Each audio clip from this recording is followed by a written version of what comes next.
Andito tayo ngayon sa Amparo Subdivision sa Barangay 179 North, Caloocan. Malapit ito sa 3 giant malls in Fairview like SM Fairview, Robinsons Novaliches, and Fairview Terraces. At ang pinakabago ay malapit din ito sa Landers and SNR. At syempre, sobrang lapit din ito sa MRT 7 station dito sa may Amparo mismo. So malapit ito sa schools. In fact, tabi lang ito ng school.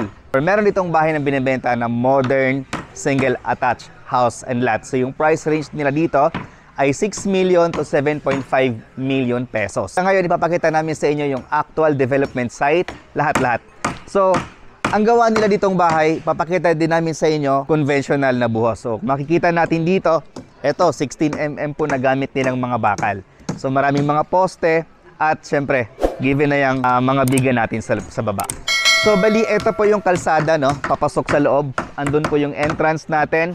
Meron tayong first unit, second unit, third unit, and fourth unit. Ngayon, papasukin natin itong bahay. Yung lot area niya ay 77 square meters at ang kanyang total floor area, including yung parking lot, so lahat, kumbaga, total development floor area is 120 square meters. So sa turnover, kasama na itong fence. Ganyan na siya. Pasok tayo sa loob. Okay, so ito yung ating parking lot. Sa parking lot natin guys, no, nasa mga ano ito. Yan, bigyan natin ng sa mga 2.5 meters. 1, 2. So roughly nasa mga 2.5 meters yung buka. Then yung haba naman papunta doon ay roughly nasa mga 6 or more. Siyang kasya dito kahit yung pick up natin ng mga sasakyan. Tapos naka-tiles na din yung ating dito, yung floor natin. Tapos ayan, hanggang dito naman. So, bali ngayon, ang ipapakita namin sa inyo ay ongoing na house construction. At ipapakita na rin namin sa inyo kung ano yung mga kasama sa turnover. So, dito sa ating main door, ayan no, may pagka-modern design siya. Tapos, eto naman yung ating mga lockset. Ayan.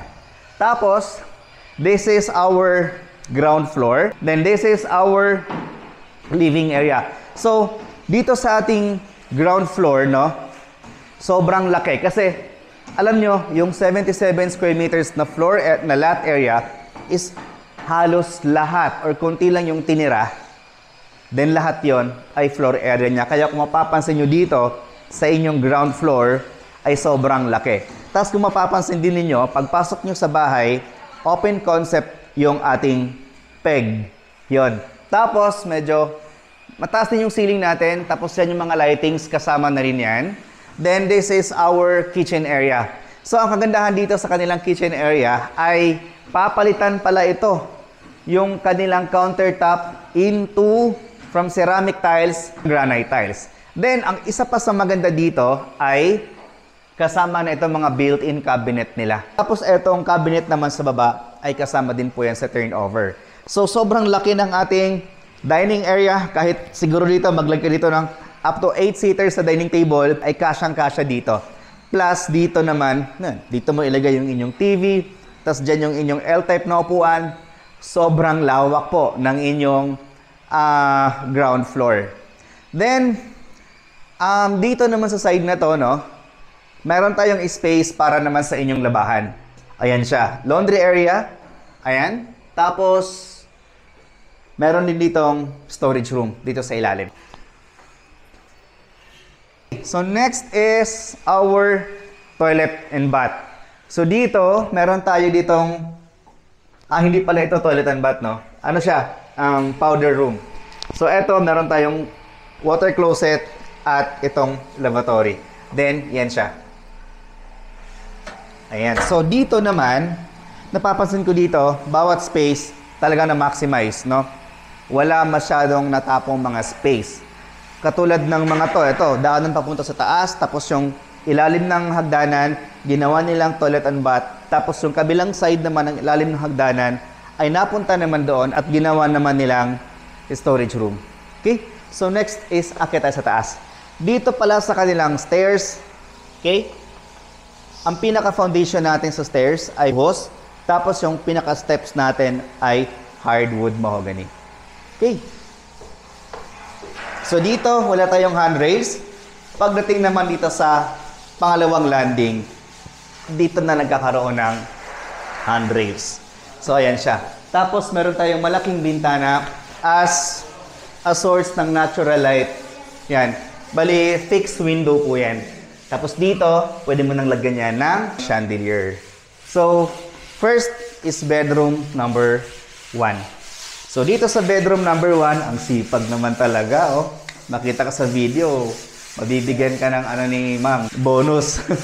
Okay, dito sa bedroom 1, ganyan siya kalaki. Meron tayong isang bintana at again, meron tayo ditong parang ano to, vanity table, mirror. Yan, pwedeng lagyan dito ng mirror. Tapos dito yung ating drawer.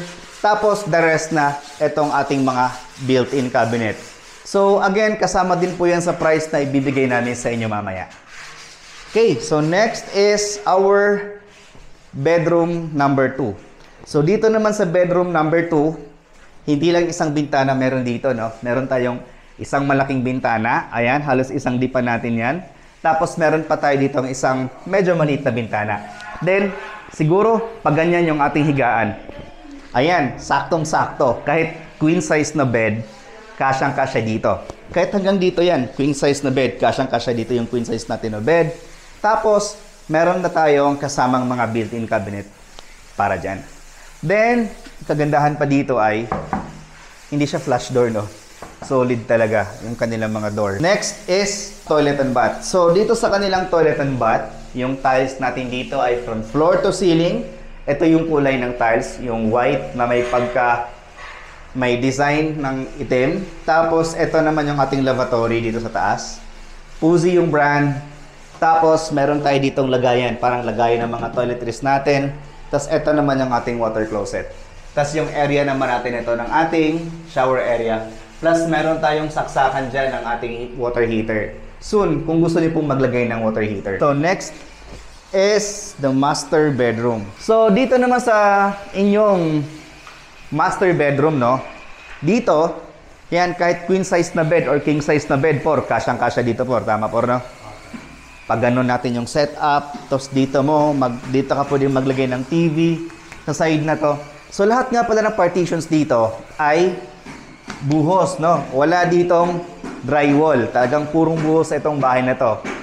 Malaking bintana, tapos meron tayong door papunta sa ating mini balcony, pero mamaya na tayo pupunta dyan. Then, dito, meron tayong own toilet and bath. Dito, ayan. So, ito naman ang ating own toilet and bath. Yung tiles din natin dito is from floor to ceiling. Tapos, ayan, may mga ilaw syempre. Tapos, ito naman yung ating toilet and bath. O, ito naman yung ating toilet bowl. Yan, para sa ating master bedroom. Puzi din yung brand.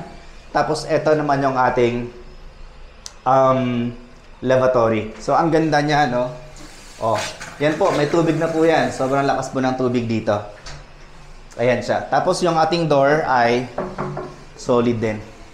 Okay, so, puntahan lang natin yung mini balcony natin. Ito ba po ay kasama sa turnover? Oo, kasama.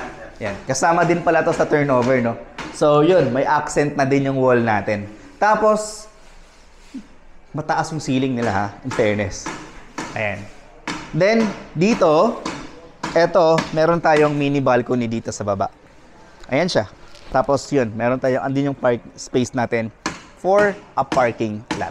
Future homeowners and investors, this is the price for our single attached house and lot.